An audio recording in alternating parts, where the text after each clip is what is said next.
Good afternoon. This will be Chapter 3, Lecture B. Um, or Unit 3 if you were following along like that.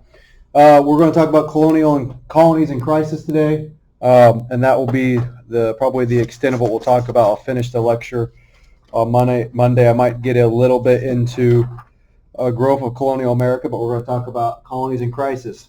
We alluded to this event the other day, the Glorious Revolution in 1688. The long struggle for domination between Parliament and the Crown finally reached its culmination or its head. Established parliamentary supremacy once and for all and secured the Protestant uh, leadership of England for remainder of, well, to today, because they're still a Protestant country.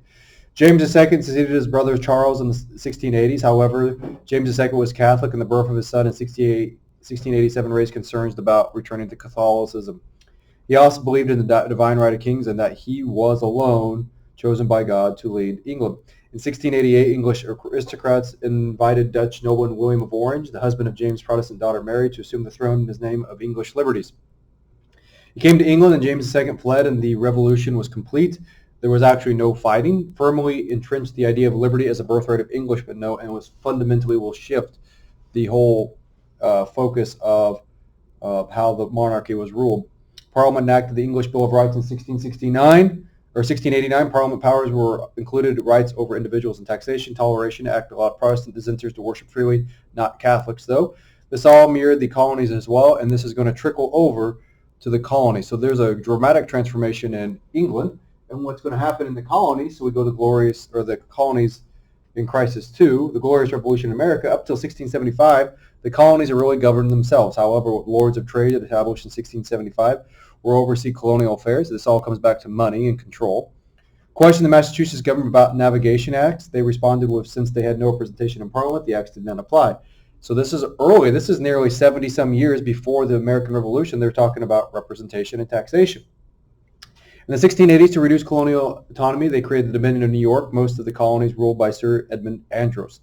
This reinforced the impression James II was an enemy of freedom, and this occurred while James II was still king. However, next news of James II removal triggered rebellion against the Dominion. Sounds like a catchy movie title. And Andros was arrested and jailed. New England colonies were restored to their original charters and what they were originally designed for. New York was controlled by Captain John Leslie, and Maryland became Protestant a few years later. So there will be some changes, though the colonies will be restored back to their boundaries, but there's going to be changes in the leadership and some of the legal standings of the colonies. Leicester was not approved by the new king, William, and was forcibly removed. Most of the colonies got their original charters back. Massachusetts did not. They will be absorbed by Plymouth, became a royal colony, and forced to follow English toleration of 1690, and they're going to be finally forced to tolerate more Christian sects than they had before. The Puritans obviously were not happy. And so you can see that the whole original founding of these colonies is going to fundamentally shift now, and the British are going to take much more an active role. Now, this is going to go to colonies in Crisis 3, the Salem Witch Trials. Belief in magic, astrology, and other things was widespread in the 17th century Europe and America. Witches were those who entered in pact with the devil and did anything mischievous. Any weird occurrences could signal a witch. Crop failures, birth defects, random illnesses and such, a bad look at your neighbor. Hysteria would often go with this. Between 1400 and 1800, about 50,000 people will be executed in Europe for witch trials or being witches. In 1692, Salem witch trials began when several young girls began to suffer fits and nightmares attributed by their elders to be witchcraft.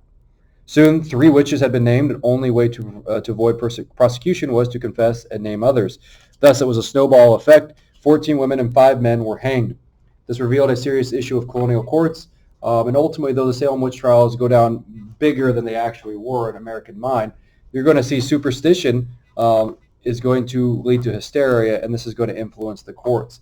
However, after this, you're going to see a crackdown on some of these what we'd call show trials, and obviously people realize that out of these 19 people that were hanged, they probably weren't really witches. This is moving the colonies from old mindsets to more modern mindsets. But in either case, still pretty dramatic effect on the colonies. The growth of colonial America. We'll go 1, maybe 2 slides on this, and then we're going to call it a day. Stability returned to the colonies by 1700 after the Glorious Revolution, the Salem witch trials, and all the upheavals and redrawing the lines again. By 1700, the colonies had stabilized once again.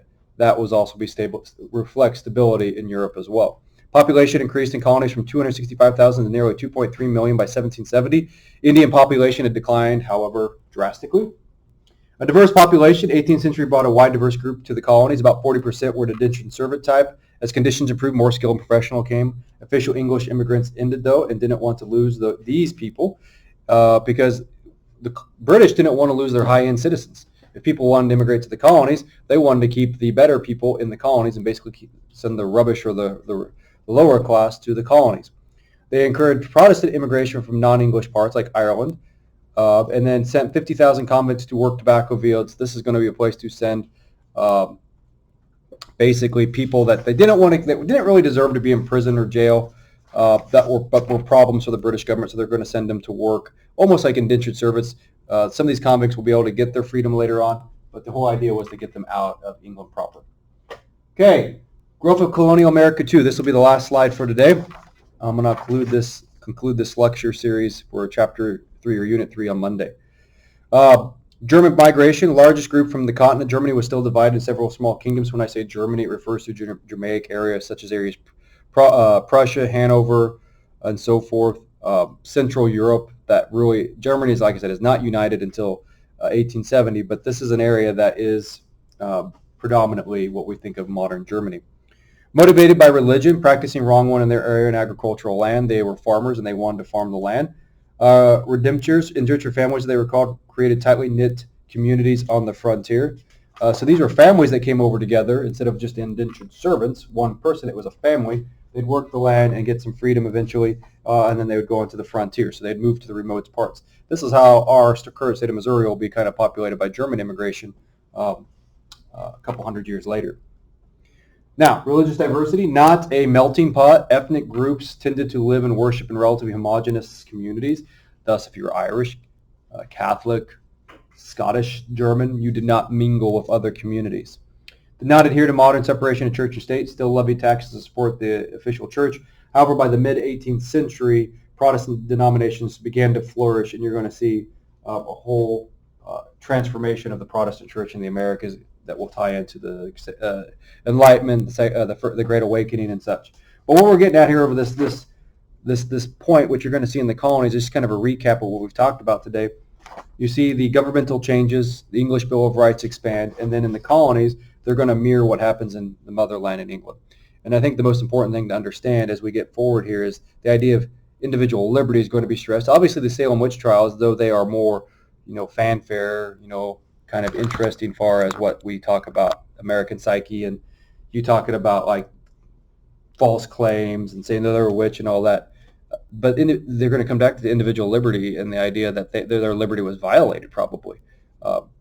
And they went, and those people that were executed or were tried were the minority. So you're going to start to see some interesting things happen in the colonies that you may not have seen elsewhere in the world. And a lot of this is going to be driven by necessity.